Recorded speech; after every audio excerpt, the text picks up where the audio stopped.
Servus und Habitäre beieinander zum besten, affengeilsten Filmpodcast der Welt. Und zwar Viva la Movilusion. Servus und Habitäre, ich bin der Mike und mit mir im virtuellen Studio der Kani. Ja, Habitäre, affenstark, dass du mich da einladst heute zu diesem Podcast. Also, das ist schon cool, wenn sie da zwei Silberrücken zusammenhockern und über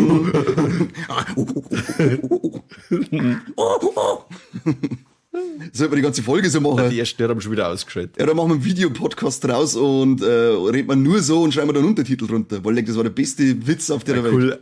Ein Transkript erstellen, das war ganz gut. Das war eigentlich schon geil, ja. Mal, für die Leute, die es jetzt noch nicht kapiert haben, über was wir heute schmerzen, unwissendes Pack.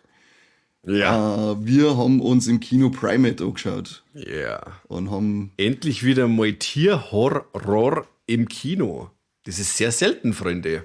Das ist wirklich ultimativ selten. Was war denn der letzte im Kino ansehnliche? Das war eigentlich Crawl, hätte ich gesagt, hä? Ich wollte es gerade sagen, da muss man einfach nur Alexandre Ajar seine Filmografie durchschauen und dann wird man wahrscheinlich bei Crawl irgendwo hängen bleiben. Ja. Aber es ist wirklich so, wahrscheinlich fällt mir jetzt irgendwas, wo ich dann nach der Aufnahme sage, ah ja, natürlich. Aber nein, es ist wirklich sehr selten. Crawl kann wirklich so ein Ding sein. Vor allem auch keine großen, sage ich jetzt mal. Ein paar kleine, ein paar so Spinnenfilmchen hast du ja vielleicht einmal gehabt, aber das lass jetzt nicht unbedingt in so. Aber es ist ja nicht unbedingt so ein Tierhorror wie mit einem geilen Alligator oder einem Hai oder eben jetzt in dem Fall mal einen Schimpansen. Da ist ja die Spinne, die nimmt wieder irgendwie ein bisschen außen vor. Das ist einfach ein wenig mehr gruselig auch teilweise mit dem Ekelviech. Ja, und das sind ja auch keine Dinge, die wirklich auch groß im Kino gelaufen sind. Und der hat jetzt wirklich ganz einen regulären Start gekriegt. Das ist schon mal was Besonderes. Das ist schon, das auf alle Fälle, ja. Der ist so schnell auf einmal da gewesen. Ich hab den überhaupt nicht auf dem Schirm gehabt. Ich hab zwar mal gehört, dass ein Affen-Horrorfilm draht wird, aber irgendwie überhaupt nichts mitgekriegt, wann und wie. Und dann hat sie mir gesagt, hey, da ist der Trailer und im Trailer steht, hey, in einer halben Stunde läuft im Kino, tu die um und dann bin ich schon fort gewesen und hab mir den Film eingebaut. Mhm. So zackig war das, zackig. Wenn ich jetzt ein paar Sachen nicht ganz gecheckt habe, meine Version, oder ich habe die nur in OV gesehen quasi. Wenn ich jetzt nicht alles mitgekriegt habe, dann musst du da quasi einschreiten, wenn ich jetzt noch recht einen Cast verzählt habe. Weil, wie im Gegensatz zu anderen Mitpodcaster da draußen, bin ich kein so Fan von englischen OVs. Und ich mache ihn nur, wenn ich mau. Oder wenn es Hotline leitet oder so, dann, dass ich da dann hingehe. Aber wenn ich nicht mau, dann tue ich es nicht. Ja, also auch eher selten, dass ich das einmal mache, weil ja, wenn sie so einen tollen texanischen Akzent, ja, fick den scheiß texanischen Akzent, die verstehst normale Englisch schon nicht und brauche ja keinen scheiß texanischen Akzent, du Kackscheiße. Blöde Scheißgetue. Der Humor hat viel besser gezündet. Ja, und wie so wie alle dann, als warten sie Muttersprachler. Und wenn du dann fragst, was Muttersprache heißt, dann sagen sie wahrscheinlich ja Mother Language Tang. An Massa Language. Ja, ringt mir auch alle auf. Scheißspacken, sind nicht alle so da, als hätten sie 48 Jahre lang irgendwo in einem englischsprachigen Raum gelebt und jetzt verstehen sie kein Deutsch, wie die Spasten. Wie die ganzen scheiß Auslandsstudis, die Trotteln, das sind die Besten. Kommen nach einem halben Jahr Irlandstudium zurück und dann heißt es, ach mei, 80% von meinen Gedanken sind halt schon in Englisch, jetzt tue ich mir schwer mit dem deutschen Wort. Da geht sofort so ein Handkantenschlag und Hals gehaut. Ich bin eben am gesessen, ne? Keine Ahnung warum, das war irgendwie so ein Klicken und hat die eine dann ihren Typen dabei gehabt, der war halbwegs in Amerika und dann hat's gesagt, jetzt wird Pizza bestellt. Ja, er merkt gern ein Pepperoni. Und dann haben sie noch halt so angeschaut, ja, nur ein Pepperoni. Ja, na, die Pizza Pepperoni. Ach ja, das ist ja Salami-Pizza, weil in Amerika sagt man da Pepperoni dazu. Haben wir gedacht, sitzen wir halt woanders, die mag da nicht mehr sitzen, ne? Ja, die hätte ich genommen, dann hätte ich zusammengerufen wie ein Thürium und hätte, oder wieder Zeitungen hätte ich gekauft wie ein Hund. Vollidiot. Genau. Ne? Gut, haben wir das auch von den Spacken. Haben wir über die Spacken auch gelesen. Aber so viel Story hat der Film nicht zum Bieten, dass da nicht mitkommst, glaube ich. Weil, wie sagst du, wie die Story geht, auf ein Bierfeld laufe?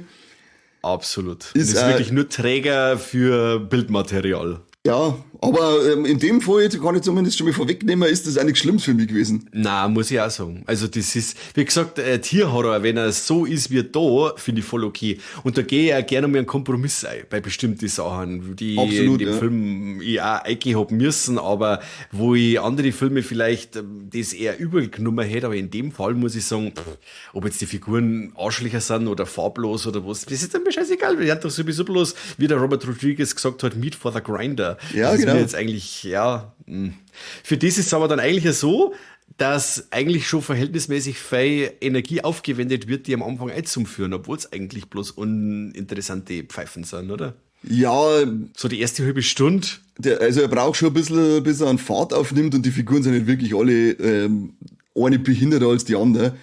Ich sag wirklich, die einzige Figur, die ich mengen hab, die dann aber, also die am Anfang auch total unsympathisch war, das war die Hannah, von der Jess Alexander gespielt. Ja. Die mit den kurzen schwarzen Haaren. Was du zuerst denkst, das ist auch so richtige Missbritschen. Und das ist aber dann auch auf einmal die einzige Figur, die wirklich ein bisschen Entwicklung durchmacht und sie auch für andere Leute einsetzt und wirklich mutig ist und so. Und alle anderen bleiben eigentlich die gleichen Kasperl, die sie vor Sekunde 1 weg waren. Genau, Das ist, aber ja, wie du schon gesagt hast, ich bin eigentlich auch ganz froh, dass ich mal wieder so einen vor allem hochwertigen Tierhorror gekriegt hab. Und da kann ich dann übersehen, die Sachen schon hinwegsehen, weil die meisten nicht wirklich unerwartet grausam ins Gras beißen müssen. Also der ist, ich hab nicht damit gerechnet, aber schon bei dem ersten Kill macht der Film einmal klar, dass da ordentlich draufgehalten wird und schön gematscht wird. Und das ist dann mir gedacht, ja, passt, dann bin ich gar nicht mal so grantig, wenn die Figuren alle beschissen sind. Ja, ich hab das zwar schon gehört, dass dieses Medienecho war schon ein bisschen so ziemlich gory teilweise. Und ja, so für so eine 16er Freigabe, da war das schon eine schöne Gatzerei. Das hat schon passt. Ja, und ich habe halt auch nicht, also das habe ich auch gehört am Anfang, oder vor dem Film, dass er recht wild sein soll, aber ich habe nicht erwartet, dass er so wild ist, weil er macht da wirklich keine Gefangenen. Der After, wenn er mal Gas gibt, dann wird da Haut vom Gesicht runtergerissen und Kiefer raus und was weiß ich. Also der macht schon Achterbahn, der geile, Ben hat er geheißen, oder? Der Schimpanse. Ben war das, ja. War lieber. Sollte man die Leute vielleicht einmal schnell erzählen, um was das eigentlich geht. Ich wollte gerade sagen, so eine kleine Zusammenfassung machen. Möchtest du probieren auf Englisch? Ich probiere es zusammen auf Englisch. Auf Englisch, ja, bitte. Home from college, Lucy reunions with a family. Ach, Schmarrn, das ist jetzt natürlich nicht auf Englisch. Also die Lucy kommt vom College heim und besucht wieder mal ihre Familie. Und da haben alle mehr oder weniger unsympathische Mistpfeifen. Die Mutter ist gestorben und war Eine Forscherin. Tierpflegerin, Tiererforscherin. Genau. Und die ist gestorben und das schwebt nur ein wenig so im Raum und die haben das alle nicht verarbeitet mit der Mutter. Und die haben jetzt quasi diesen Affen da, weil der Vater blind ist. Und taub. der braucht... Taub? Ach, Kruzifix. Ja, stimmt, der ist taub. Und der hat quasi den Affen als Hilfe da. Und eines schlimmen Tages wird dieser Affe gebissen oder infiziert mit Tollwut. Und das bricht dann quasi aus. Und gerade zu der Zeit, wo die ganze Family sich da zum lustigen Festeln versammelt. Und dann gibt's Kasala. Zu diesem Szenario kommen dann noch zwei totale Vollpfeifen noch dazu. Die sind Wahnsinn, die zwei Arschlöcher. Schmuggeln, wo du auch sagst, ah ja, da sitzt dann schon so da und reibst du deine Handel und sagst, jetzt gibt's wieder wegen Frischfleisch zum Weichklopfen. Und genau, und so geht's halt dann da hier und nach dem 10 kleine Jägermeister-Prinzip werden halt da die ganzen Leute abgemeuchelt, bis dann nicht mehr viel übrig sind. Und dann gibt's ein schönes Finale. Ja. Eigentlich ist es Slasher. Ja, schon mehr oder weniger. Ich glaube, das Einzige, was da dann, was nicht ganz so war, ist, dass der Affe Gehilfe für ein Ding war, für einen Vater. Sondern ich glaube, der war übrig, der ist bei der Mutter gewesen.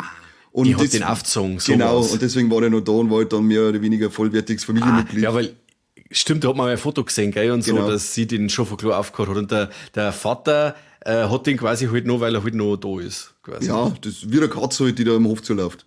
Eben. Genau. Wenn du keine Regentonne hast, dass du es entsorgst, dann hebst du es wieder auf. Ja, auf, jetzt hör auf. Ja, Wahnsinn. Jetzt pass auf. Ich fand die Fallhöhe ein wenig blöd. Weil du weißt von Haus aus, die Fallhöhe, weil du sagst, dieser Ben, du siehst in der ersten Szene schon, dass er einem die Gesichtshaut abreißt. Und er ist wirklich dann auch, wenn dann die Familie, wenn die dann alle zusammenkommen und so, der Ben wird schon eingeführt, wir werden ja nicht ganz dicht war. Wir sehen wir den nie als nett, dass er sagt, hey, der gehört zur Familie und hey, Ben, geh um. Weißt du, damit du das am Hund machst? Einfach auf Couch oder mal ein wenig kraulen oder ein wenig lieb haben, ein wenig rumzotteln da damit und so. Nix. Der ist einfach von Haus aus schon seltsam. War halt cool gewesen, wenn man sagt, der ist am Anfang total lieb und nett und dann steigert sich das ein bisschen und dann sagt man, oh scheiße, jetzt ist der böse und ich lieb doch den Affen so sehr. Ja, aber aber da ist schon, am Anfang schon, der feit's doch himmelweit. Ich finde schon, wenn die Lucy heimkommt und er sich da unterm Bett versteckt und dann gefreut er sie und hat sein Tablet da, wo er dann sagt, Lucy umarmen praktisch und dann nimmt sie den Arm und geht mit ihm aussehen und so. Das war schon Ja, aber du hast Herz da schon allerliebst. im Vorfeld gesehen, dass er dem anderen da das Gesicht abgerissen hat. Ja, das war ja Foreshadowing, da war er ja noch normal. Ja. Ja, das ist nämlich mir dann auch also gegangen, weil normal bin ja ich dann immer Team Tier. Absolut. Ja. Und da ist aber mir, durch das, dass der auf war, wirklich so von jetzt auf nachher so zack und er ist sofort der absolute Kasala Affe, hast überhaupt keine positive Bindung aufbauen können. Und wenn es die halbe Genau. Stunde, von der wir vorher geredet haben, nicht für diese Kackfiguren, die völlig beschissen zeichnet waren, hergenommen hätten, sondern lieber ein schönes Familienbild von dem Zusammenleben mit dem Affen gemacht haben, dann hätte er auch noch einen viel krasseren emotionalen Impact gehabt, weil wenn du Richtig. so drüber nachdenkst, dann ist es schon, dann findest du schon krass und traurig, weißt du, wenn du mit so einem Affen als Kind aufwächst und so, und dann ist das so ein Familienmitglied für die und dann passiert so, ich sehe, das ist eigentlich total schlimm, aber die emotionale Tragweite hat der Film irgendwie nie wirklich auch nur ein Stickerl vermitteln können. Genau. Das hat er nicht so hingebracht, aber der Ich hat werde ja jetzt da, ja. Du. Entschuldigung. Mach du. Ich möchte jetzt dazu sagen, ich möchte jetzt da in keinem Fall irgendwie an dem Film rumsageln. Ich sage nur Sachen, die mir einfach aufgefallen sind, weil der von meiner Seite eine Empfehlung kriegt. Komplett. Und man sollte einfach Tierhorror unterstützen, vor allem wenn er so gemacht ist wie der. Wie gesagt, das muss man mir jetzt sagen, sind einfach nur Sachen, die jetzt aufgefallen sind, weil im Großen und Ganzen empfehlen wir das Ding. Da jetzt einfach mal so sagen. Weil ich habe mir so im Vorfeld ein paar Sachen mir zusammengeschrieben und so, dann denkt ja, das und das und das. Sag ich, mir jetzt eigentlich gar nicht so an dem Film rumsageln. Mir jetzt einfach eigentlich nur sagen, ich mir jetzt einfach nur sagen. Das ist jetzt einfach mal Jetzt der große, es ist einfach so, wie der Sagler. es gibt so ein bisschen Potenzial, das er nicht ganz ausgeschöpft hat, wodurch er vielleicht Genau. dann in meinen Augen fast ein perfekter Tierhorrorfilm geworden war. Der, wenn man ihn emotional auch noch an die Eierbacke hätte können, durch das hätte er es geschafft bei mir, dann hätte er wahrscheinlich 5 von 5 Sterne gekriegt bei mir. Und so gebe ich ihm halt Abzug in eine B-Note und dann kriegt er gerade seine 4 von 5. So ungefähr. Die darf er dann haben, aber der Roberts, der Johannes Roberts, ist ja nicht unbedingt bekannt dafür, dass er tolle Figuren schreibt, der Regisseur, weil er hat ja jetzt da den 47 Meters Down, der war zwar ganz cool, aber Genau. die Figuren waren alle beschissen. Den fand ich schon sehr gut. Also ich weiß jetzt von den Figuren, weiß ich nicht mehr so, aber ich fand den an sich, also als High-Horror-Ding, Da ja. fand ich den schon stark. Der hat auch als High-Film funktioniert, so wie jetzt der Primate als Tierhorror funktioniert, aber auf der Figurenebene funktioniert überhaupt nicht, finde ich. Genauso wie mit Opfernacht, The Strangers, die Fortsetzung, die erste.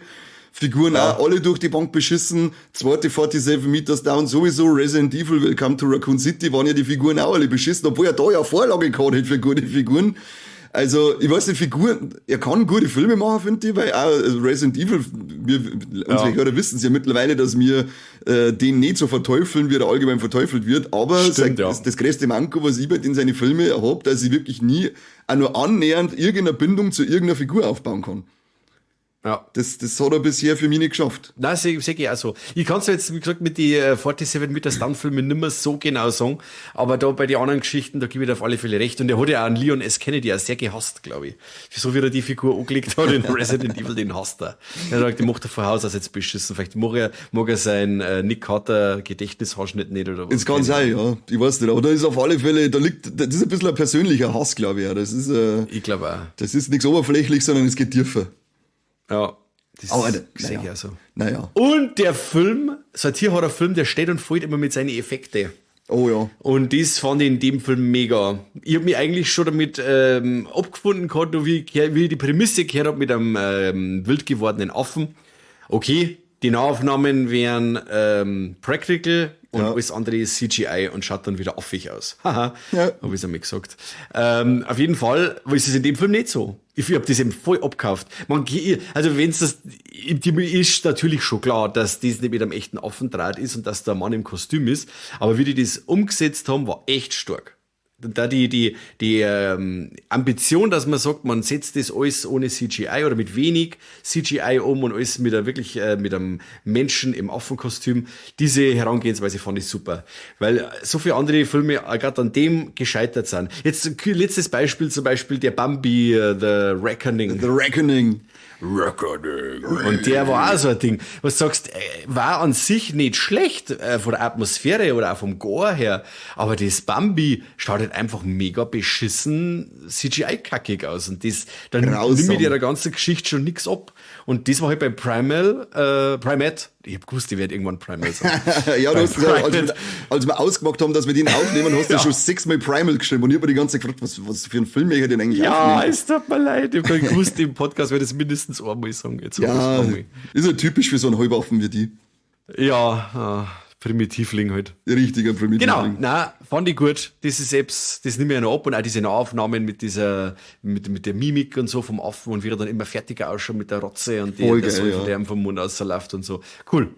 Und durch das haben halt auch die Szenen nicht gerade mit Nahaufnahmen funktioniert, wenn es kämpft waren, sondern du hast da schöne ganze Vollaufnahmen gehabt und da hast dann wirklich mit einem Affenzahn, haben die da kämpfen können mit dem Viech. Das war, das hat er wirklich viel zu einer geilen Dynamik von den Szenen beitragen, finde ich, dass man nicht nur so Close-Ups gekriegt hat, wo halt dann mal ein Hand oder Fuß oder das Maul zum Singen, sondern wirklich der Affe im Ganzen da drauf einhauen darf. Das war richtig stark und ich hab das auch, man weiß zwar, man merkt zwar ab und zu in manche Bewegungen vielleicht, dass da jetzt ein Menschgall drinnen steckt, aber wie wir vorher schon gesagt haben, das sind so Sachen, da kann ich locker drüber hinwegsehen, weil das im Gesamtpaket so geil war, dass ich durchgehend Spaß gehabt habe, wie der da sich durchbeißt. Ja. Und er wird ja teilweise vorgeht, gell? Also er ist wirklich schon, also deswegen finde ich als Affen geiler in so Horrorfilme als ein Hund zum Beispiel oder so, weil ein Affe hat einen Daumen und das finde ich geil, weil der kann dann bestimmte Sachen machen. Ja. Und so wie er dann da teilweise vorgeht, das war schon wegen so Michael Myers mäßig. Wie The Shape, wie er sich da durch das Haus da so durch gestalkt hat und dann geslasht hat und so. Dann versteckt er sich wieder irgendwo und lässt die anderen den glauben, dass er jetzt halt fort ist und sie können raus und dabei kommt er wieder ums Eckerl oder irgendwo oben. Das ist echt, wie du schon gesagt hast, wie so ein geiler Slasher, gerade mit dem Affen. Das ist richtig geil gemacht. Und auch wieder, ich sage, eine von den geilsten Szenen war, wo er über die Klippe, wo sie ihn abschmeißen wollten, wieder dieser durchgezogen hat. Super. Richtig gut. Richtig schönes Affentheater. Ja. Ich glaube, dass der Regisseur einfach irgendwann einmal gehört hat, wenn man Tollwut hat, dann hat man Hydrophobie, meine ich, heißt das dann, oder? Mhm. Dann hat er Angst vor Wasser. Ja. Und der hat diese Prämisse gehört und hat gesagt, das nehme ich jetzt her und alles rundum schreibe ich dann dazu. Weil das ist eigentlich so dieser Kernpunkt vom Film dann. Und eigentlich eine coole Idee, wenn man sagt, okay, man hat diesen Pool, der Affe traut sich noch nicht rein und ich bin jetzt da drin und ich muss jetzt irgendwie schauen, dass ich da rauskomme, dass da so ein Survival-Horror noch mit entsteht. Und fand ich cool. Aber ich habe mir gedacht, wie Kammerspieler da drinnen, die ganze Zeit nur in dem Pool. Vor allem, du bist schon reduziert nur in dem Haus gefühlt, also 95% bist ja in dem Haus und dann limitierst du aber nochmal und bist dann nur in diesem Pool. Fand ich eine coole Idee. Das war, die waren dann zwar wegen länger, zu lang in diesem Pool und und auch diese Entscheidungen, die es teilweise machen, waren auch, aber so von der ganzen Herangehensweise war das eine gute Idee. Das ist auch so, wo ich gesagt habe, die Figuren, die verhalten sich teilweise so beschissen dumm. Also die Stelle, wenn ich glaube, die Kate und die Lucy waren's, wenn sie miteinander sie einschleichen ins Wohnzimmer und sie dann im Wandschrank verstecken, da ist die komplette Szenerie, die ist so brunzenblöd, dass das fast nicht aushältst, aber es ist trotzdem aber so spannend und fesselnd gemacht, wenn er dort den Kopf dann reinsteckt und so und an den Plastikdinger der Säufer oberrinnt. Es ist optisch so geil zum Anschauen, dass man wieder da, verhalt's euch dumm, es seid ja Frauen, ist ja klar, es kennt ihr gar nicht, weil ihr habt ein kleines Gehirn als Männer. Scheinbar auch kleiner als ein Schimpanse, weil es habt sich ja blöder verhalten als die auch. Gott. Piep, piep, piep, piep. Hat er wieder zugeschlagen, da kann ich nur in die Maul laufen. Oh Mann, oh Meter. Da haben wir dann wieder zuerst gesagt, so, ist das dumm, und dann haben wir es mal angeschaut und gedacht, aber es schaut geil aus, lass ich durchgehen, passt schon. Das ist echt so, so war es ja auch bei dem anderen Film, den er gemacht hat, dieser The Strangers, der Prey at Night, da war es ja auch so. Die Figuren, die haben sich auch so seltsam verhalten teilweise, aber dann, wenn du dann gesehen hast, wie das weitergegangen ist oder ausgegangen ist dann mit den Figuren, das fand ich dann schon wieder cool, weil der Film direkt so Albtraum-Logik irgendwie so drin gehabt hat und auch mit diesem Neonlicht gearbeitet hat, das hat mir auch gefallen. Auch da in dem Film, die Ästhetik ist mega. Ja. Also es ist fast schon so Argento-mäßig. Du hast dieses durchgestylte Mega-Haus, dann diesen Sound dazu. Der Soundtrack war mega gut, da bin ich jetzt schon am spekulieren, ob ich mir den nicht irgendwo einmal besorgen werde, weil der war wirklich stark. Ich hab teilweise ein paar so kleine Argento-Giallo-Vibes gehabt, weil und dann der Affe natürlich, haben wir natürlich bei Phenomena, haben wir einen Affen drin gehabt. Wer es nachher möchte, bei unserer Classics haben wir schon über Phenomena geredet. Jetzt einmal nein. Da sie rentieren. Ich habe mir auch ganz oft, also der hat sich auch stark, finde ich, so an die 80, ans 80er Kino mit dem Score angelernt. Also da habe ich ganz Total, viel so richtig coole 80er Vibes drinnen gehabt. An den habe ich auch denken müssen, an den Score. Wie gut das der war. Und dann halt auch wieder dieses geile, wie du vorher schon mal gesagt hast, das ist einfach nur Meat for the Grinder, die zwei Scheißspacken, die dann noch kommen. Das ist auch wieder so ein Moment, wo ich erst da gesessen bin und mir gedacht, das tut kein Mensch nicht. Die fahren zu einem wildfremden Haus, wo die noch nie waren und gängen eine, als daten sie seit 35 Jahren da drinnen ein- und ausgehen und die besten Familienfreunde aller Zeiten sei. Das ist so ein unrealistisches Brunz. Oder ich weiß nicht, ob das in Amerika vielleicht normal ist, aber bei uns hier am Land in Niederbayern, im tiefsten, versumpften Inzest Niederbayern, da gehst du nicht einmal, wenn du die Leute 35 Jahre kennst, einfach ins Haus rein, sondern du klingelst und wartest, bis Mom die einlässt, weil sonst du nicht kriegst. Ja. Und dann reden sie da drin umeinander und gehen durch alle Zimmer und gruschen überall umeinander. Links ins Bett. Was soll die Scheiße? Und die Szene im Bett, die ist ja so geil. Ich hab echt kurz gemeint, boah, zirkt der das jetzt durch, dass der Aff den vergewaltigen mich. Weil, hast du ein bisschen so Rape-Vibes gehabt, oder was? Vollgas. Hey, der nimmt ihn, tut seine Hände so hinter den Kopf und halt's fest. Hey, da hab ich gedacht, jetzt dauert's immer lang, dann kommt die rote Affenrakete und dann geht's ab hier.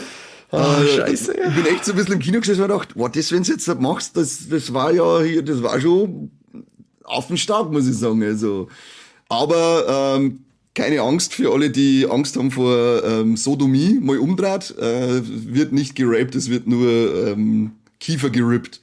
Ja. Die war Weltklasse, die Szene, also die habe ich echt geil gefunden. Na, war stark. Ja. Und das, glaube ich, war aber auch die einzige Szene, die ein bisschen mehr mit CGI gearbeitet hat, oder? Diese Kiefer-Szene. Das war ein wenig schade. Das ist ja jetzt eine von den wenigen Sachen, wo ich gesagt hätte, ja, das hätte jetzt den Film ein wenig aufgewertet, wenn jetzt das auch noch practical gewesen war, weil das war schon grob.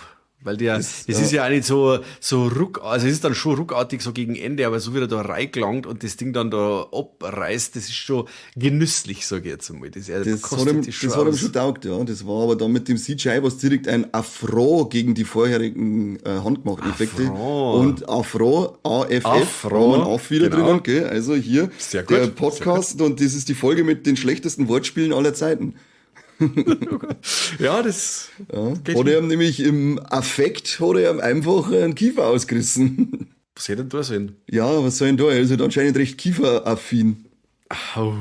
So, das war's jetzt mit den Affwörtern, glaube ich, die weiß. Schauen wir mal, was Neues kommt. Schon ist dann, wenn er den anderen dann da verrammt, dass man das gar nicht sieht. Ja, weil bei anderen Sachen halt da aber voll drauf und da zickelt er umeinander. Warum? Den hätte ich auch noch gern gesehen, weil sie auch wirklich so, ich habe glaube ich schon lange nicht mehr so beschissen unsympathische Drecksfiguren gesehen wie die zwei Arschgeigen. Ja. Und da haben wir gedacht, die werden schon mit Absicht noch beschissener gemacht, als alle anderen schon sind, damit man sich richtig drauf freut, wenn der Aff da sich dann ein bisschen austobt auf einer, aber leider kriegen wir es nur bei einem so richtig zum Singen, den zweiten, das ist dann leider im Off, da war ja ein wenig traurig. Ja. Da war der ein wenig traurig.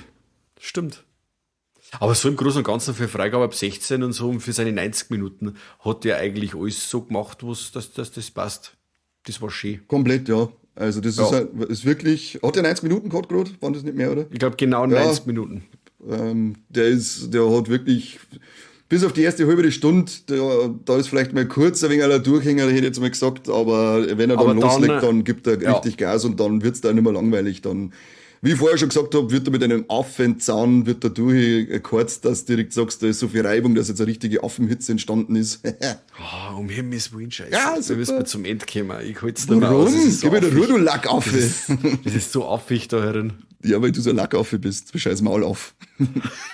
Scheiße. Sind wir zu unseren Tops und Flops dann gekommen, bevor das noch total ausartet. Möchtest du nicht noch mehr da an schlechte Wortspiele klammern, wie so ein das möchte ja keiner Jo. Die Leute schalten aus. Die wollen noch mehr Wortspiele hören. Aber ich hab keine mehr. Aber mal nein, lass da nein einfallen. Hey, ich hab mich, glaube ich, nur mit Affenstark und Affenhitze, Affenzahn wiederholt, oder? Ja, aber das ist schon ziemlich primal tief. Hau die ein. Ich hau die ein. Tobidi Flobidi. Ja.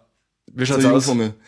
Also mein Top war die vorher schon mal kurz angeschnittene Klippenszene, aber halt da dann das Ende, wie die ausgeht, wenn dann dieser geile Nahaufnahme vor dem Kopf nochmal kommt, wieder auf die Steine aufschluckt und wegknackt. Das fand ich so geil, das war so unnötig, aber so unnötige Brutalität, aber sie war so schön und das hat mir einfach gefallen, das ist mein absolutes Top, dass man sich gedacht hat, hey, jetzt lassen wir nicht einfach runterfallen, sondern wir sagen nur schön, was passiert, wenn der Kopf aufschlägt. Und mein Flop war dann da wir vorher schon über diese fehlende Bindung, die man aufbaut, geredet haben, nehme ich nur den Tod von der Hannah her, weil ich, erstens mal habe ich gleich einen Mega-Crush drauf gehabt, weißt du schon, wie man heutzutage sagt, ein Mega-Crush, dass ich am liebsten den ganzen Tag gegund hätte.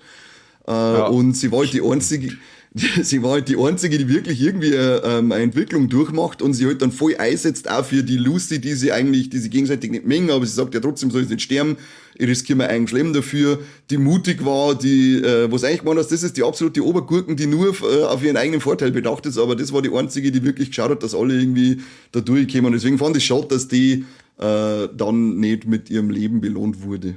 Und bei dir? Also mein Top ist einmal, dass überhaupt schon wieder mal ein Tierhorrorfilm mit dieser Art Qualität rauskommt. Das ist an sich, dass der Film existiert, finde ich super. Ich bin immer ein richtiger Fan von Tierhorrorfilmen und wenn es dann noch so gemacht sind wie der und was wir da die letzte Zeit so an CGI-Kreaturen gehabt haben, die null bedrohlich waren, fand ich das cool, weil der Affe wirklich eine riesige Drecksau war und das hat er richtig geil gemacht. Ich möchte auch da in dem Fall auch mal ein Making-of sehen. Das würde mich interessieren, wie sie das gemacht haben, also Gegenschnittgeschichten oder mit Nahaufnahmen und das kann einfach mal alles sehen. Das war so 20 Minuten Making-of, wie man einen Ben so animiert hat und wie sie das gemacht haben, das da die cool finden, weil das ist echt stark gewesen. Und ja, mein Flop ist halt einfach da, dass sie der Fokus bei der Figurenzeichnung, dass der so schlecht gewählt war. Das hätte man einfach, wenn, wie du schon gesagt hast, wenn man das anders den Fokus gelegt hätte, auf was man sich konzentriert und wo sie jetzt sorgt, war geschickter gewesen, als wir diese Familienquerelen da auswalzen, die eigentlich keine Sau interessieren. Null. Weil es eben total uninteressante Figuren sind, das war für Katz gewesen. Sie hätte den Film nochmal Vollgas aufgewertet und wahrscheinlich, ich muss aber dazu sagen, wenn ich dann schon sehe, dass die Viecher dann so nett eingeführt werden und ich habe also schon ein Herz dafür und die sterben dann oder irgendwie so, dann trifft mich das noch härter. Ich war dann jetzt am Schluss, dass ich gesagt habe, yeah, Ben, stirb, du Sau, du, weil du halt voll der wilde Metzgermann bist. Und dann habe ich gedacht, ja, wenn jetzt das anders aufzieht, hätte ich gesagt, oh, jetzt stirbt er leider, er kann doch nichts dafür, er hat doch Tollwut, der Arme. Ja, genau. Das haben wir auch gedacht. Ich habe mir zwar kurz gedacht, so, es ist schon schade, dass er sterben muss, weil er kann ja nichts dafür, aber es war mir halt auch irgendwie wurscht am Ende des Tages dann. Jetzt war gehofft, dass er noch vielleicht 1, 2 mehr mitnimmt. Ja. Das ist wie bei The Shining, oder? Weil bei The Shining, da warst du eigentlich auch da meinst du von Haus aus, da ist der Jack Torrance noch nicht einmal im Overlook Hotel, dann schaut er schon aus wie der Irrer. Ja, aber das liegt halt einfach am Jack Nicholson, der schaut halt immer so aus. Ja, richtig. Stephen King gefällt das nicht. Ja, das mag er auf alle Fälle. Haben wir mir mit unseren 3 Ts, was ist da los? Gibt's da was? Ein bisschen was gibt's. Haben wir mir Möpse? Keine Möpsis? Nein. Haben wir nur mir im Bikini ein wenig, aber das lassen wir jetzt nicht sein diesmal. Nein, das zählt nicht. Haben wir mir Trompeten? Keine Trompete? Nein. Nicht einmal man auf den wie Trompeten gesagt, vielleicht singen hätte können, weil der hat ja keine Hosen noch. Ja, und er hätte ja in der Bettszene hätte auch die Chance gehabt, der Band, also, aber Entwarnung hier. Schenktes Potenzial. Absolut, ja, wieder mal. Okay, und haben wir mir tote Tiere? Tote Tiere haben wir leider. Also wieder mal das schlechteste Tee von alle erfüllt. Sehr schade, sehr schade. Viel Potenzial auf der Straße liegen bleiben. Ja, wenn man alles ein wenig noch gesehen hätte. Vielleicht wenn er einen Zipfel. Den Schwarzen da, oder wenn er den da verrammt hat, vielleicht hätte er den einen Zipfel abreißen sollen. Das war noch schick gewesen. Das war geil gewesen. Zipfel abgerissen und ins Maul eingestopft. Hätte ich cool gefunden, aber nein, uns fragt ja wieder keiner, wie man das gescheit hat. Und dann noch draufbieselt, wenn er das Revier abgesteckt und dann noch auf den Toten draufbieselt oder so. Ja, das war geil. Oder wie sie den oft so im Zoo oder so, dass er es in den Hinter scheißt und schmiert ihn dann rein damit oder schmeißt ihn auf.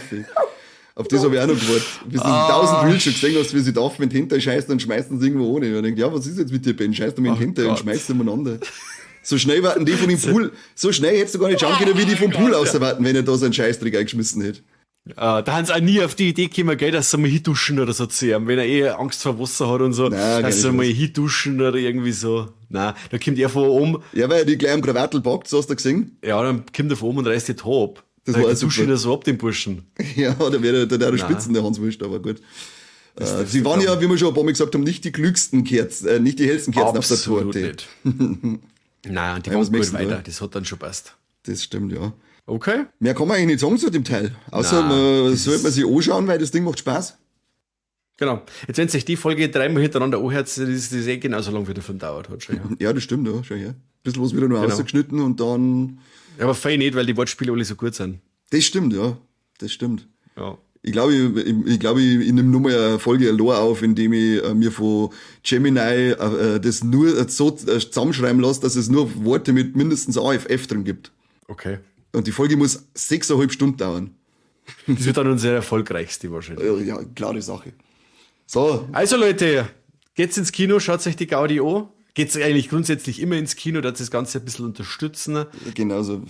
Wer nicht ins Kino geht, ist ein Schwanz. Ja, und schaut euch nicht nur so einen Avatar-Scheißdreck an, bitte. Die verarschen euch. Die verarschen euch. Sind zwar nur ein Haufen Affen, die da rumhupfen. Das ist wie bei John Carpenters Sie leben, Da lebt gar die wo keiner. nur Consume. Schaut euch mal einen gescheiten Tierhorror an. Da würde ich auch sagen. Gell? Macht's das. Und herzlich Hat entscheidend uns gefreut. Genau, hat uns gefreut, dass ihr wieder dabei wart. Beim Wir müssen noch was ändern. Na, Ja, aber ich sage jetzt ganz ehrlich, ich darf jetzt einfach wirklich diese Affen-Rap-Szene, die darf ich jetzt einfach ändern. Das mache ich jetzt einfach schnell. Ich ich hab doch auch schon gesagt, wir sollten das ändern mit dem Zipfel, dass er den an Zipfel ja, stimmt. Ja, dann haben wir es einfach haben wir ohne eigentlich- Ankündigung. ja. Ohne Ankündigung haben wir es halt gemacht. Wir haben was geändert. organisch eingefügt. Ja, das stimmt, schon ja. passt. Das, dass wir selber gar nicht merken, dass wir es da haben. Wow. Stark. Wir sind Professionelle.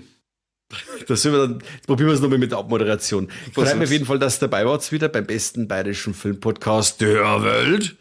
Und Conny, dass du Zeignummer hat, dass du Zeignummer hast, dass du im Kino warst und mit mir das jetzt aufnimmst. Ja. Freut mich. Mir. Schön was. Nicht der vom Affengehege. Ja, du bist der Oberaffe, auf jeden Fall. Und das ist vom Straubinger zu, sind wir der beste Podcast auf jeden Fall. Das stimmt, ja. Stimmt. Wie so richtige Rhesusaffen. Also dann, schön, dass Macht's du dabei gut. warst. Servus und Habidere. Affengeil, dass ihr eingeschaltet habt, Wiederschauen. Ja, das war voll offen.